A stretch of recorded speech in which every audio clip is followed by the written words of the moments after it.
Astaghfirullahal azim alladzi la ilaha illa wal hayyul qayyum wa atubu ilaih.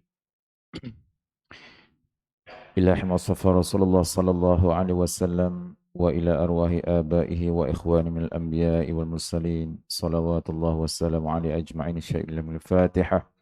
A'udzu billahi minasy syaithanir rajim. Bismillahirrahmanirrahim. Alhamdulillahi rabbil alamin. الرحمن الرحيم مالك يوم الدين إياك نعبد وإياك نستعين اهدنا الصراط المستقيم صراط الذين أنعمت عليهم غير المغضوب عليهم ولا الضالين.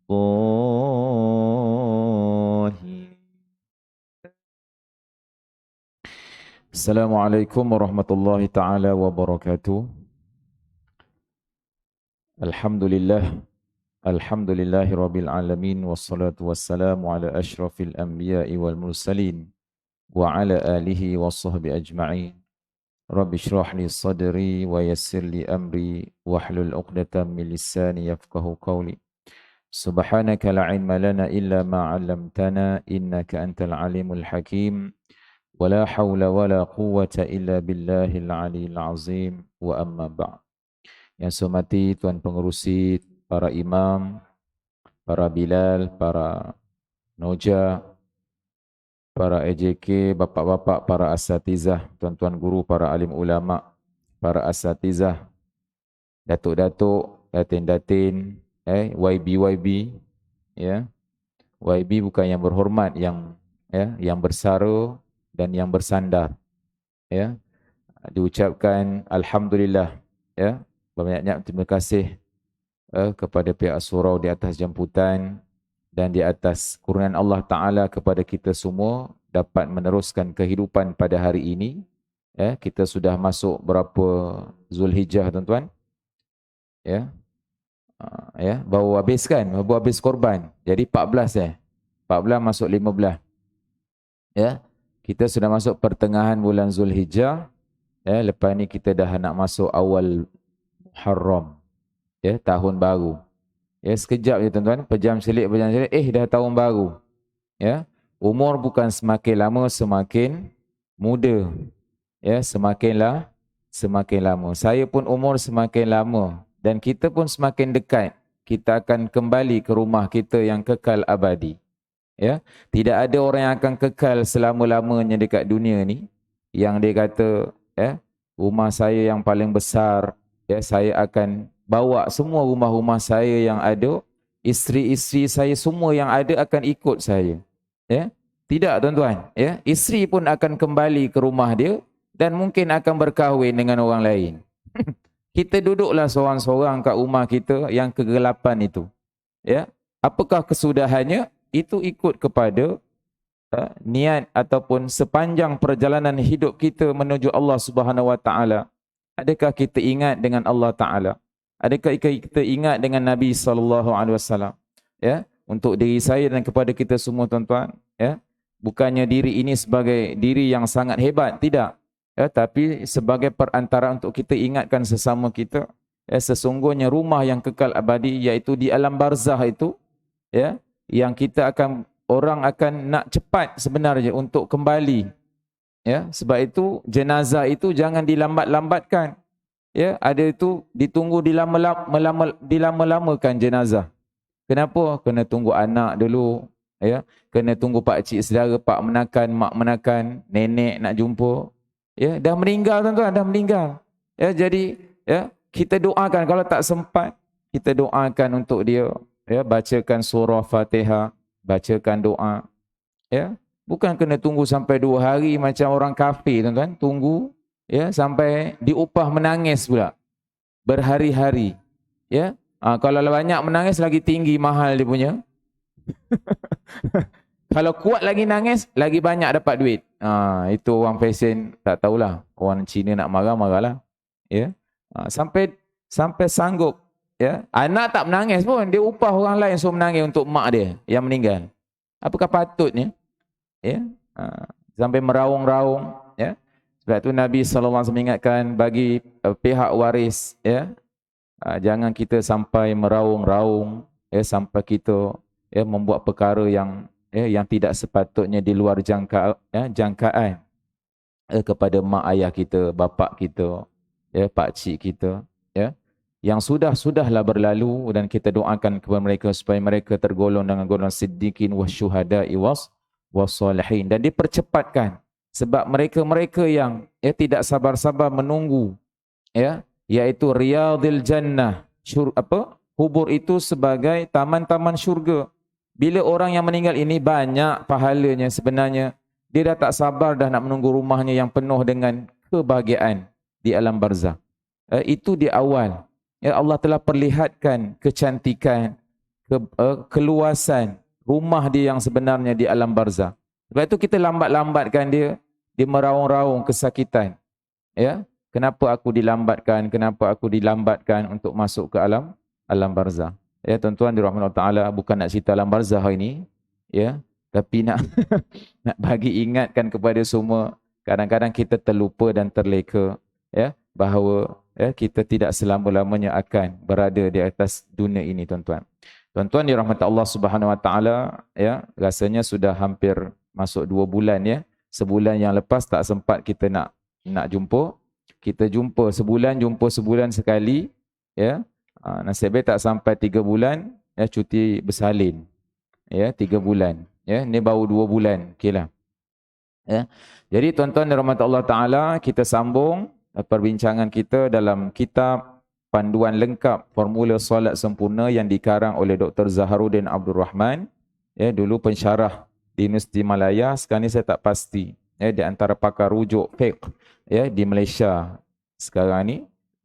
Jadi memang banyak bahan-bahan bacaan yang telah dikarang dan menjadi panduan rujukan kepada kita, untuk sama-sama kita mengambil pengajaran. Susunannya sangat mudah, dan dia punya ayat pun rasanya tidak terlampau sukar untuk kita fahami daripada apa yang kita akan pelajari, insya-Allah. Jadi tuan-tuan yang ada kitab, kita sudah masuk kepada tajuk pada muka surat 114, iaitulah menyapu dahi dan hidung, tak silap saya, sesudah solat. Pada muka surat 114. Jadi kita akan bincangkan pada hari ini, adakah menyapu dahi dan hidung itu sesudah solat itu warid, ada hadisnya daripada Nabi SAW, ataupun kita memandai-mandai, kita buat cara kita sendiri, tak ikut cara Nabi. Kita sapu muka kita macam sapu orang yang kena sampuk pun, kita sapu kat muka dia ke, yang demam ke, kita sapu macam tu. Adakah keadaannya kita begitu? Jadi kita akan bincangkan, insya-Allah. Jadi disebutkan Imam Al-Bukhari meletakkan tajuk yang memuatkan sebuah hadis yang berkaitan dengan menyapu dahi. Imam Bukhari, imam yang mengarang iaitu beberapa hadis yang sahih, ataupun kita katakan kalau ikut dalam hadis satu kitab Ibnu Hajar Asqalani berkaitan dengan hadis-hadis yang sahih tentang segala kita kata amal ibadah yang dilakukan oleh Nabi SAW, dan ada sebuah hadis yang berkaitan dengan khusus kepada menyapu dahi dan hidung, di dalam bab sesiapa yang tidak menyapu dahinya dan hidungnya sehinggalah tamat solat. Maka hadis yang berkaitan, di dalam hadis ini disebutkan diambil daripada mata ataupun daripada perawinya, iaitu Abu Sa'id Al-Khudri radhiyallahu anhu, berkata Nabi SAW, ra'aitu Rasulullah SAW yasjudu fil ma'i wat-tini hatta ra'aitu athara at-tini fi jabhatihi. Maksudnya, aku melihat Rasulullah, Abu Sa'id Al-Khudri melihat Rasulullah SAW ketika mana Nabi sujud di dalam solatnya, dan Nabi sujud kemudian itu, Nabi sujud di mana? Di atas air, al-ma'. Dalam bahasa Arab, air itu apa? Al-ma'. Bukan mak kita yang kat rumah tu, bukan. Sebutannya ma'un. Ma' iaitu air, wattin. Wattin, iaitulah tanah. Ya, Nabi, ya, bagaimana Abu Sa'id Al-Khudri melihat Nabi sujud di atas air dan juga tanah. Ya, hatta ra'aitu atharat tini fi jabhatihi, sehingga aku dapat melihat kesan tanah di dahi baginda Nabi sallallahu alaihi wasallam. Ya, riwayat Al-Bukhari, hadis 256 ya. Tuan-tuan boleh rujuk di bawah itu ada Sahih Al-Bukhari dengan Syarah Fathul Bari. Ya, nombor hadis 836. Ya. Jadi apa yang boleh kita bincangkan berkaitan dengan hadis Nabi ini, ya, yang pertama, ya, bila dirujuk dekat situ, Nabi SAW tidak menyapu, ya, dahi baginda semasa solat, ya, walaupun dahi baginda terdapat kesan tanah dan juga air. Maknanya Abu Sa'id Al-Khudri tadi melihat apabila Nabi sujud dan ada air dan juga ada kesan. Sebab masa apa kita katakan masjid Nabi itu kan dia punya lantainya bukan macam kita kan, gebu. Bila sujud terus tak bangun-bangun. Terlampau khusyuk dia kata Ustaz. Kita punya apa, tanah kita ni dah bukan tanah. Dia punya apa, permaidaninya terlampau tak sama macam bagaimana Nabi. Ya, Nabi pasir, keadaan padang pasir tuan, bila dia sujud akan melekatlah pasir-pasir dekat dahi dia. Tapi kita bukan pasir yang melekat, ya. Kita punya apa tu? Gulungan permaidani yang melekat kat sini. Kan? Itu maksudnya berbeza kita dengan Nabi. Ya, bagaimana Nabi solat dan Nabi ketika itu masjid Nabinya begitulah, ya. Dia punya lantainya berpasir, ya, padang pasir tuan-tuan. Ya. Tapi Nabi tidak kesat pun apa yang ada dekat dahi dia. Tidak. Ya. Nabi biarkan saja. Ya. Yang kedua, kefahaman kita berkaitan dengan hadis yang kita sebutkan tadi. Dia kata Nabi SAW juga tidak disebut menyapu dahinya selepas solat. Baginda biarkan saja. Dahi-dahinya ada pasir ke, ada apa, ada air pun biarkan. Ya. Dan kalaulah terdapat, adik kata dia dekat sini, perbincangannya, kalau ada terdapat ihtimal. Ihtimal ini macam, ialah kurang yakin ataupun ada perbahasan ataupun kita katakan ramalan mengatakan selepas solat itu, ya, ia kerana membuang, dia kata, kesan tanah dan air dan seumpamanya yang ada di dahi, ya, maka pada hari ini kebiasaannya kita sujud di atas permaidani yang bersih. Ya, mungkin apa kita kata bukan disebabkan Nabi bersihkan atau apa menyapu dahinya disebabkan apa kita kata perintah di dalam rukun solat ataupun tidak. Sebab tabiat kita bila kita dah ada sesuatu kita akan kesat kan. Kita tak boleh tahan. Bagaimana Nabi buat juga, ya. Maka selepas solat apa kita katakan Nabi tidak membuang benda, apa kita katakan yang melekat kepada dahinya.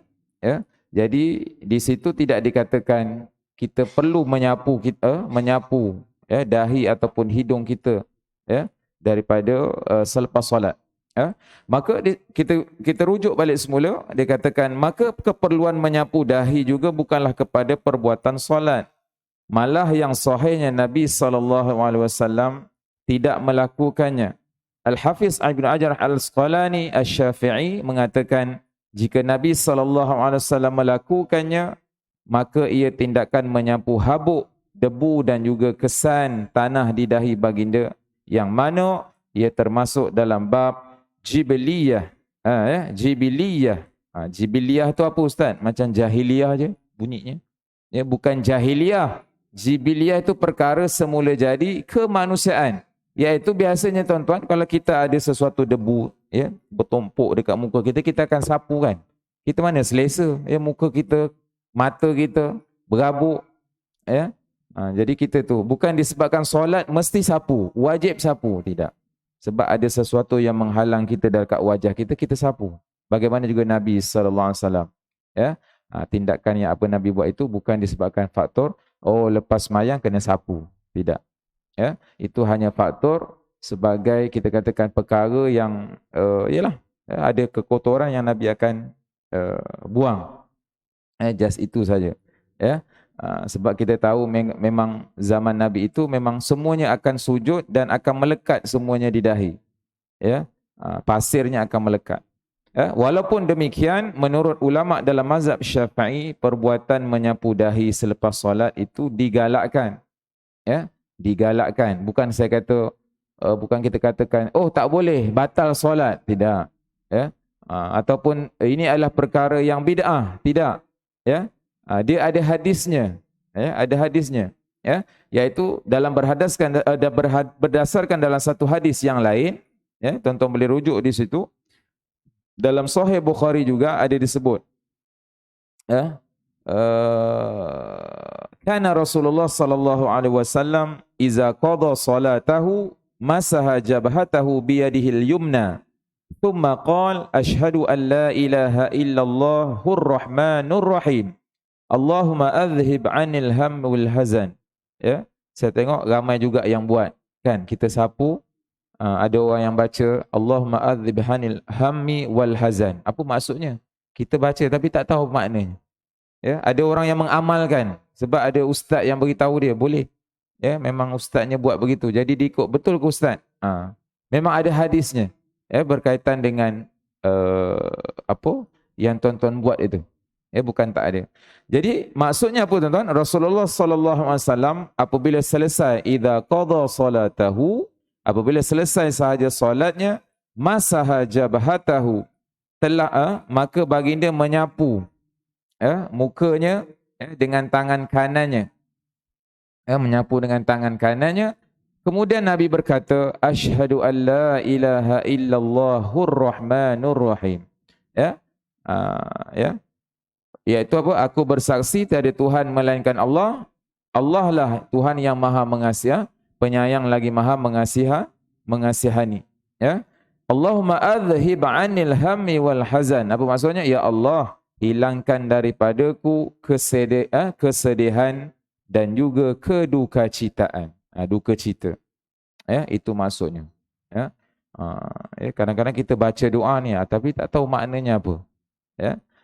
Jadi apa yang boleh kita ambil hadis ini, berdasarkan hadis ini maknanya ada pandangan daripada mazhab Syafi'i mengatakan Nabi apabila selepas solat Nabi akan menyapu tangan kanannya ke pemukanya dengan sebut Allahumma asyhadu an la ilaha illallah asyhadu an la ilaha illallahur rahmanur rahim Allahumma adzhib 'anil hammi wal hazan. Begitu. Ya. Jadi apa masalahnya, dia kata ustaz? Memang tak ada masalah. Bukan saya kata benda yang baru. Benda yang memang ada dalam hadisnya. Ya. Cuma kita tengok adakah hadisnya itu hadis yang sahih ataupun hadis yang dhaif. Kat situ kita akan rujuk kat situ. Ya. Apa dah disebutkan, Al-Haytami memberikan komentarnya tentang hadis pertama dengan katanya. Hadis pertama yang mana? Hadis pertama yang tadi itulah. Ra'aitu Rasulullah sallallahu alaihi wasallam itu. Rawahu Tabrani fil Awsat wal Bazzar binahwihi bi asanid wa fihi Zaidul Al-Ami wa qad wathaqahu ghairu wahid wa dha'afahu al-jumhur wa baqiyatu rijali ahadi isnad at-Tabrani thiqat wa fi ba'dihim khilaf. Diriwayatkan oleh Al-Tabrani dalam Al-Awsat, Al-Mu'jam Al-Awsat dan Al-Bazzar dengan lafaz yang sama dan melalui pelbagai sanad. Serta terdapat seorang perawi iaitu Zaid Al-Ammi namanya. Zaidun Al-Ami. Di dalamnya sanad At-Tabrani sungguhnya bukan seorang sahaja daripada kalangan para ulama telah menghukumkannya sebagai thiqah. Thiqah itu dipercayai, orang yang boleh dipercayai. Sedangkan jumhur mereka mengatakan dia adalah dhaif. Ini kalau tuan-tuan bincang pening kepala lah. Sebab ulama-ulama hadis dia tahu siapa orang-orang perawi yang dhaif, siapa-siapa yang thiqah. Sebab itu dari sudut ulama-ulama ni tuan-tuan, periwayat hadis ini memang detail.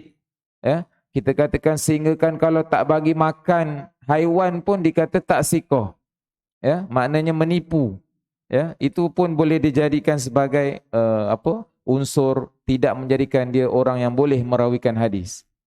Sampai ke peringkat begitu. Ada dia punya tingkatan-tingkatan dia tuan-tuan. Ya, sebab itu macam kita orang biasa ni lagilah. Ya, apa yang nak dibawakan hadisnya, ya, nak menghafal Quran pun tak tahu nak cakap lah tuan-tuan ya. Surah apa yang tuan-tuan hafal? Kan? Padahal mereka al-hafizul Quran. Ya, mereka dah menghafal Quran tapi tak layak juga untuk meriwayatkan apa yang disandarkan kepada Nabi sebab tak sikoh. Ada perkara-perkara yang tidak boleh jadikan. Memang kita katakan tuan-tuan kena reject lah. Ya, sebelum nak merawikan hadis Nabi kena check satu-satu. Ya. Solatnya macam mana, ya, keadaan fizikalnya, tabiat macam mana, ya, ada mengukuk ke tidak katanya, ya, ada mencerut ke tidak, ya, itu semua diambil pendekatan. Contoh, ya, mungkin masa itu lagi hebat tuan-tuan, ya, dia punya, ya, walaupun kita tahu para sahabat Nabi ini semuanya, ya, memang orang yang bersentiasa dengan Nabi, ya. Tapi tidak boleh juga disebabkan beberapa faktor yang menyebabkan mereka tidak boleh menerangkan hadis. Ya, sebab itu baki perawi pada salah satu sanad At-Tabrani adalah thiqah, manakala sebahagian mereka telah dipersihkan oleh para ulama. Ya, dalam riwayat itu an itu kalau tuan-tuan tengok ada satu itu yang memang tak sikoh, jadi tak boleh. Dia kena semua sikoh semua. 1, 2, 3, 4. Mungkin ada 5 orang, 5 kena sikoh. Seorang tak sikoh, jadi semua kita batal semua. Terbatal hadis. Hadis itu tak terbatal, tapi tak boleh dijadikan hujah. Tak boleh jadikan hujah. Maka satu lagi hujah yang digunakan ialah an Ma'mar an Qatadah annahu kana yamsahu jabhatahu iza faragh minas salah qabla ay yusallim. Daripada Ma'mar daripada Qatadah bahawa beliau telah menyapu dahinya apabila tamat daripada salat sebelum memberi salam. Ya, maka menurut ulama Syafi'i seperti dalam kitab Al-I'anatul Talibin, walaupun hadis ini dhaif, ya, dia kata hadis tadi dhaif tuan-tuan. Ya, yang kana Rasulullah sallallahu alaihi wasallam idza qada salatahu tadi itu disebutkan hadis itu adalah dhaif. Tapi ia masih digalakkan untuk dilakukan kerana termasuk di dalam kategori fadailil a'mal. Ya. Apa maksud fadailil amal? Iaitu kelebihan-kelebihan amalan, ya, yang boleh disandarkan untuk kita menjadikan amalan sahaja, tapi tak boleh jadikan hujah untuk orang lain. Ya, untuk kita beramal tak apa. Ya. Namun amalan ini tidak dapat dijumpai dalam kitab-kitab mu'tamad mazhab Syafi'i seperti Al-Um. Ini kitab besar tuan-tuan, ya, kitab besar mazhab kita. Ya. Tuan-tuan kalau nak rujuk, mungkin kat sini pun para asatizah ramai, dia tahu kitab Al-Um tu kitab apa. Ya, kitab fiqh, ya, Imam Asy-Syafi'i, kitab rujukan yang utama.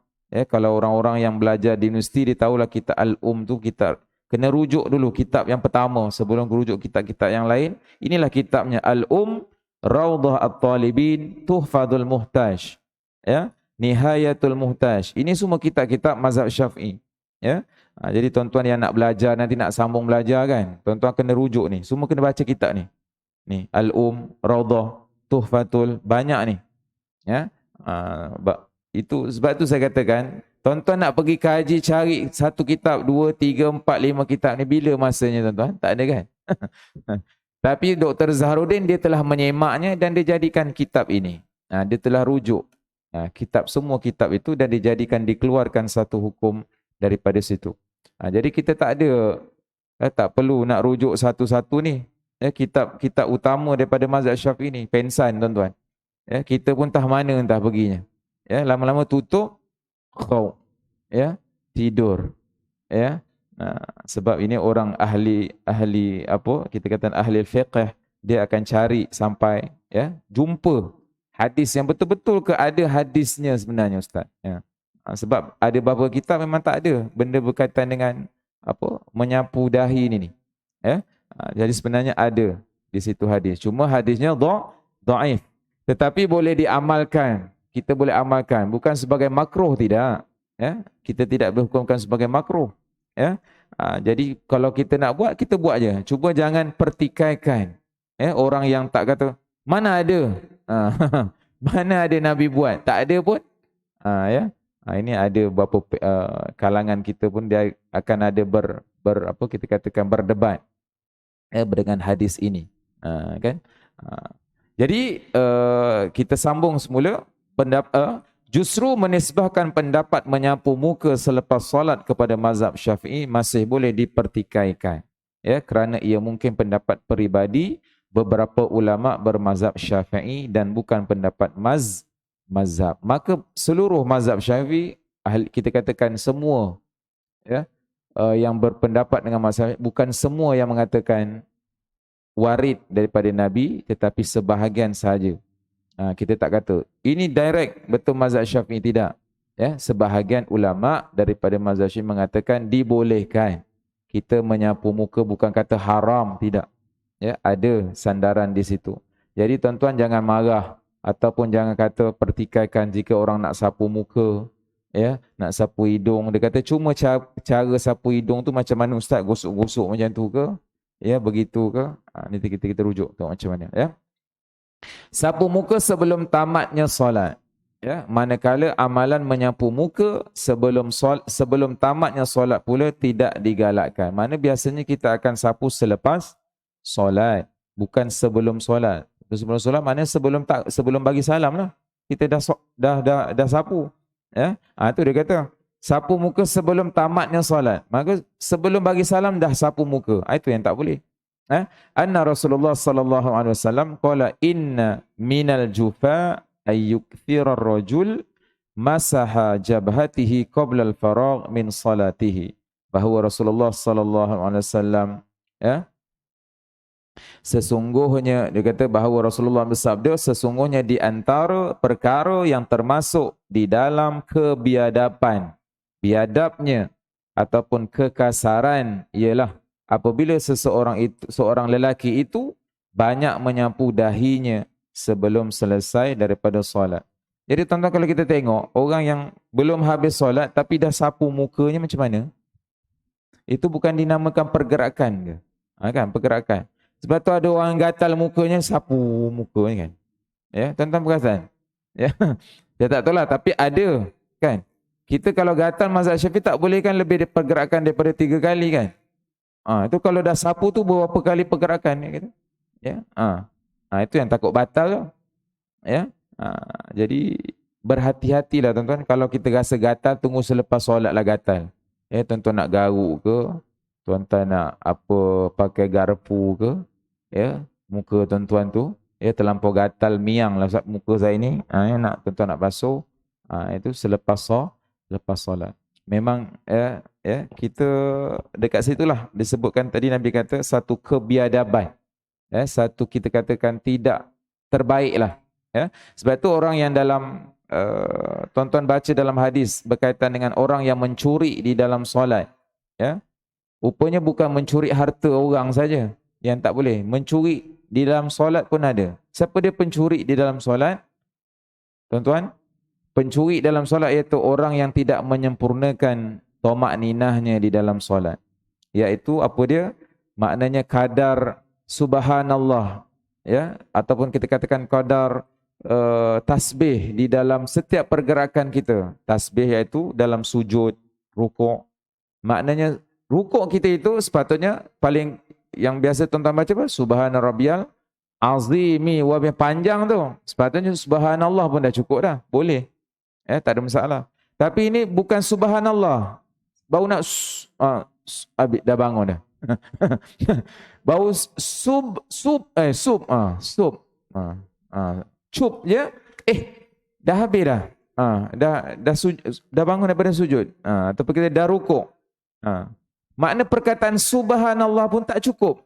Kita katakan harakatnya pun tak cukup, tuan-tuan.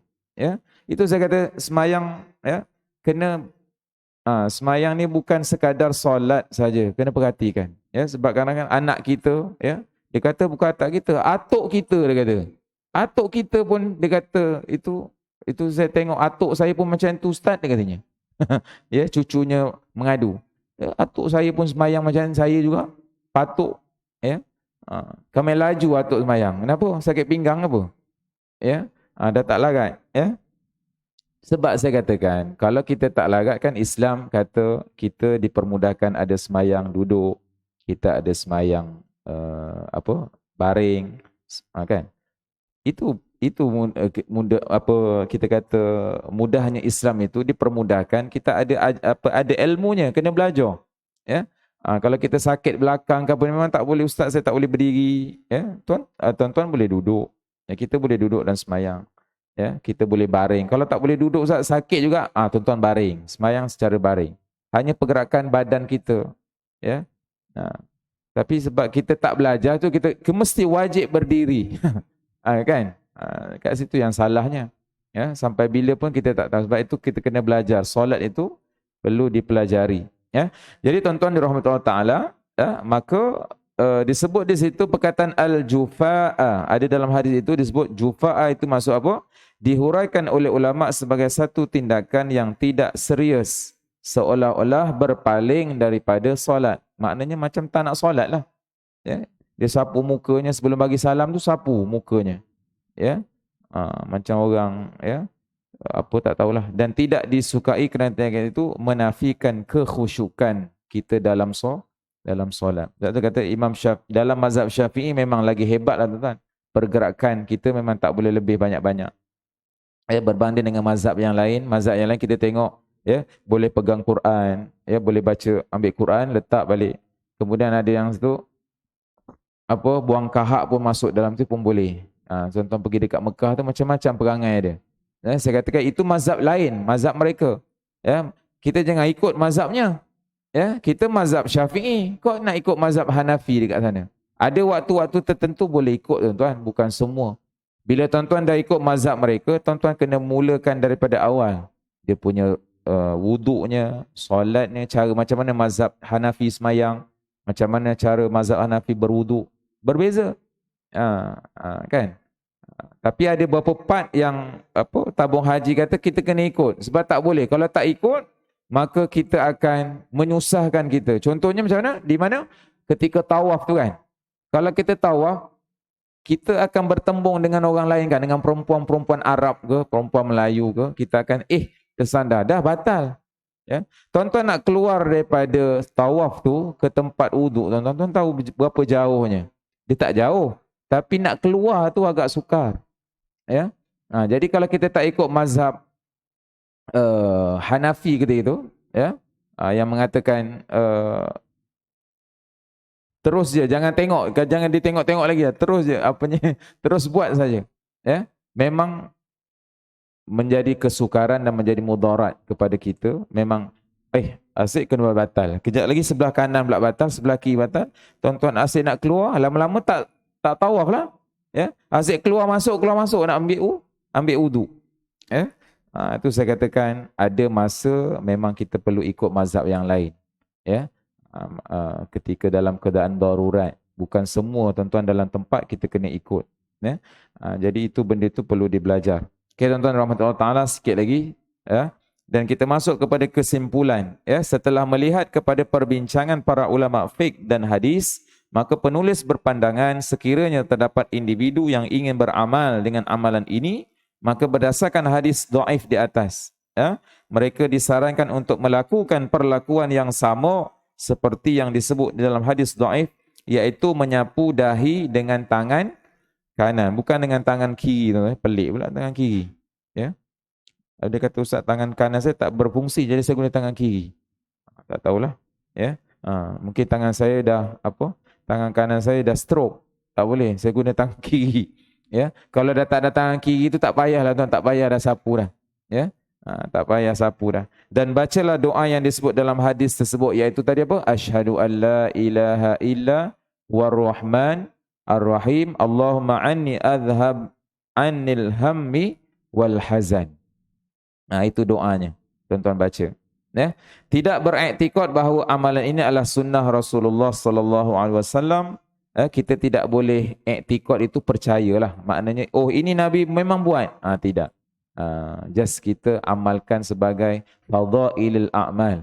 Kelebihan-kelebihan amalan. Itu saja kita niatkan, kerana disiplin bagi memakai hadis dhaif adalah dengan tidak meyakini nisbahnya kepada Rasulullah sallallahu alaihi wasallam. Just amalan kita sahajalah.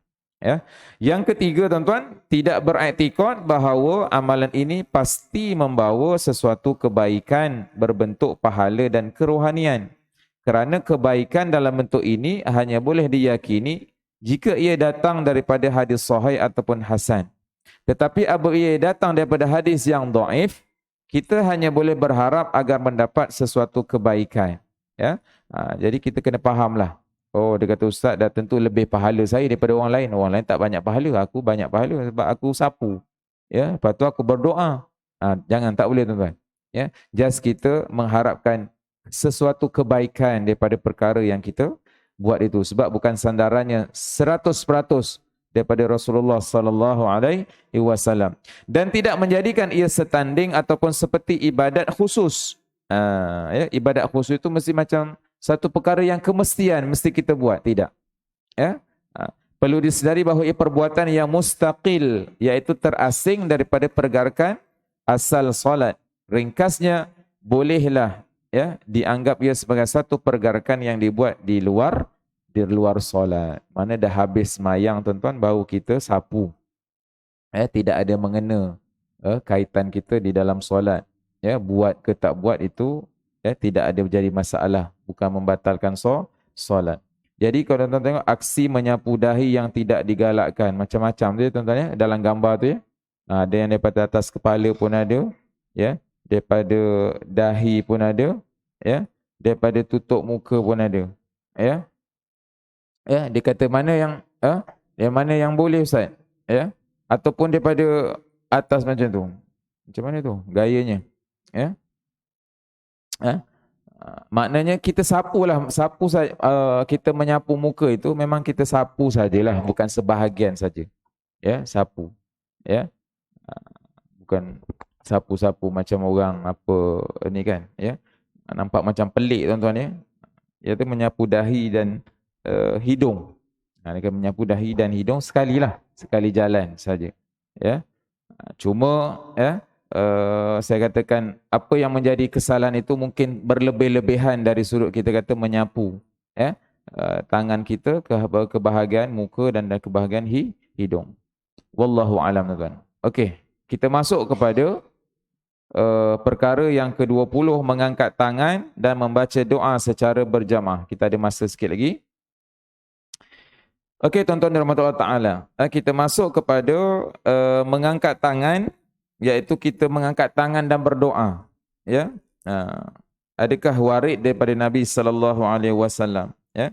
Setelah melakukan penyemakan terhadap pendapat pelbagai ulama, maka penulis ya mengutarakan hasil analisa yang dibuat oleh Syekh Al-Muhaddith Abdul Rahman Al-Mubarakpuri Al-Hindi dalam Tuhfatul Ahwazi Syarah Sunan At-Tirmizi, ya, yang mana apa yang dikatakan ya tatkala memberi salam, ya, maka hasilnya disebut ya, ulama telah berbeza ijtihad di dalam hal ini, di mana sebahagiannya mengatakan harus ya, dan setengah yang lain mengatakannya tidak harus dan menganggapnya sebagai bid'ah. Bid'ah mengangkat tangan ya berdoa. Jadi sebab tu dia keluarkan hadis-hadisnya berkaitan dengan membaca doa selepas solat itu. Sebab tu kalau kita tengok tuan-tuan, dekat Mekah ada tak Pak Imam baca doa? Kan? Kita tengok kat itu kan. Itu yang menjadi persoalan sekarang. Sebab tu orang berbeza pendapat, dia tak nak baca doa. Dia kata baca doa bila-bila masa ke saya boleh baca doa. Dia kata tak perlu pun ikut Pak Imam. Ya. Tapi sudah menjadi kita katakan di Malaysia ini sudah turut kita katakan daripada nenek moyang kita dulu memang telah menjadi pewarisan kan. Dia kata ustaz betul mewaris, tapi benda itu tak salah kan, betul tak salah. Tapi dia kata menjadi tak boleh dijadikan sandaran untuk teruskan buat. Tidak. Jadi perkara saya katakan perkara yang boleh mendatangkan ya, mendatangkan kebaikan kepada kita ya. Kalau kita pergi saja tuan-tuan macam tu ya, tu saya katakan ya, orang yang selepas solat itu bukan saya katakan oh orang yang tak solat ini memang biadablah dengan Allah Taala. Tak ada, bukan. Ya, dia kata kadang-kadang orang ada hajat tersendiri, dia ada emergency, ya nak pergi kerja, ya nak pergi mungkin jaga anak, dia nak bawa anak, ya kita tak boleh ni. Tapi doa itu sebenarnya kadang-kadang tak semestinya kita angkat tangan. Ya, ada masa kita terus doa. Ya Allah ampunkan dosaku. Ketika berjalan juga kita boleh berdoa sebenarnya. Ya, bagi orang-orang yang nak, ya, apa kita katakan, ada sesuatu yang menghalang dia untuk kita duduk sebentar, ya, untuk kita berdoa, ya, di hadapan Allah Subhanahu Wa Taala. Jadi disebutkan dalam ada beberapa hadis berkaitan dengan membaca doa ini. Disebutkan hadis yang pertama, hadis Abu Hurairah. Ya, kita rujuk, anna Rasulullah sallallahu alaihi wasallam rafa'a yadahu ba'dama sallam. Ya, wa huwa mustaqbilul qiblah faqala Allahumma khallis al-Walid bin al-Walid wa Ayyash bin Abi Rabi'ah. Bahawa Rasulullah sallallahu alaihi wasallam mengangkat tangannya selepas memberikan salam dalam keadaan baginda menghadap kiblat lalu berdoa, ya Allah, tewaskanlah Khalid ibnu Khalid, ya, Khalid bin Walid tatkala itu sebelum Islam, Ayyash bin Rabi'ah. Ya. Jadi ketika mana Rasulullah habis saja solat, Rasulullah angkat tangan, ya, Rasulullah berdoa, ya, berkaitan dengan doa yang Nabi baca itu, ya. Rupanya ada, ya, hadisnya. Dan hadis yang kedua daripada Abdullah bin Zubair radhiyallahu an, raaitu Abdullah bin Zubair wa ra'a rajulan rafi'an yadayhi yad'u qabla an yafrugha min salatihi falamma faragha minha qala inna Rasulullah sallallahu alaihi wasallam lam yakun yarfa'u yadayhi hatta yafrugha min salatihi. Ya, yaitulah Muhammad bin Abi Yahya berkata, aku nampak Abdullah bin Zubair dan dia nampak seorang lelaki mengangkat tangannya berdoa sebelum tamat daripada solatnya. Maka setelah lelaki itu tamat daripada solatnya, maka lalu Abdullah bin Zubair berkata kepadanya, sesungguhnya Rasulullah sallallahu alaihi wasallam tidak pernah mengangkat tangannya sehinggalah baginda tamat daripada solatnya. Bukan tengah-tengah semayang angkat tangan, tak ada. Ya, mana selepas solat. Dan hadis yang ketiga tuan-tuan, hadis Anas, ya, ata rajulun a'rabi min ahli al-badwi ila Rasulullah sallallahu alaihi wasallam yaumal jum'ah faqala ya Rasulullah halakatil mashiyah halakal 'iyal halakan nas farafa'a Rasulullah sallallahu alaihi wasallam yadahi yad'u wa rafa'an nas aydiyahum ma'ahu yad'un. Telah datang seorang lelaki daripada kalangan orang kampung kepada Rasulullah sallallahu alaihi wasallam pada hari Jumaat. Maka lalu baginda berkata, ya Rasulullah, musnahlah binatang, musnahlah keluarga, musnahlah manusia. Maka baginda terus mengangkat tangannya lalu berdoa, dan orang ramai juga mengangkat tangannya bersama Rasulullah sallallahu alaihi wasallam dan berdoa bersama-sama baginda Nabi sallallahu alaihi wasallam. Maka ada beberapa hadis yang Nabi tidak mengangkat tangan dan ada hadis yang Nabi mengangkat tangan disebabkan ada permintaan daripada ahli jemaah, para sahabat untuk mendoakan daripada kemusnahan harta benda mereka. Ya, jadi tuan-tuan dirahmatullah taala, ya, mungkin kita berhenti dulu ke dah habis masuk belum ni? Seminit lagi, ya. Okey.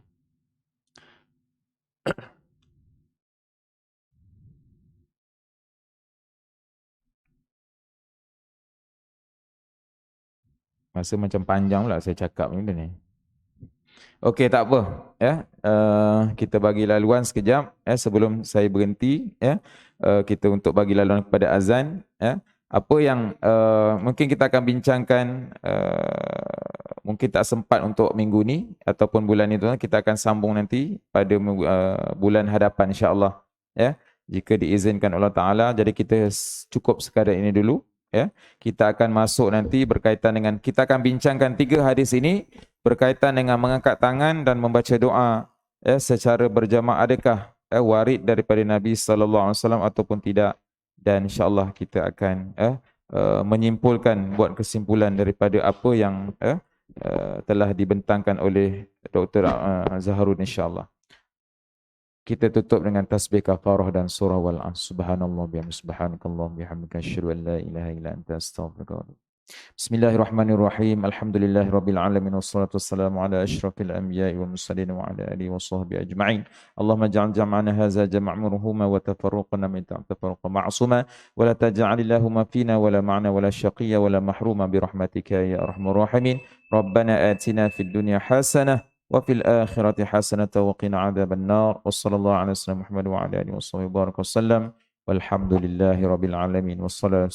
Wassalamualaikum warahmatullahi taala wabarakatuh.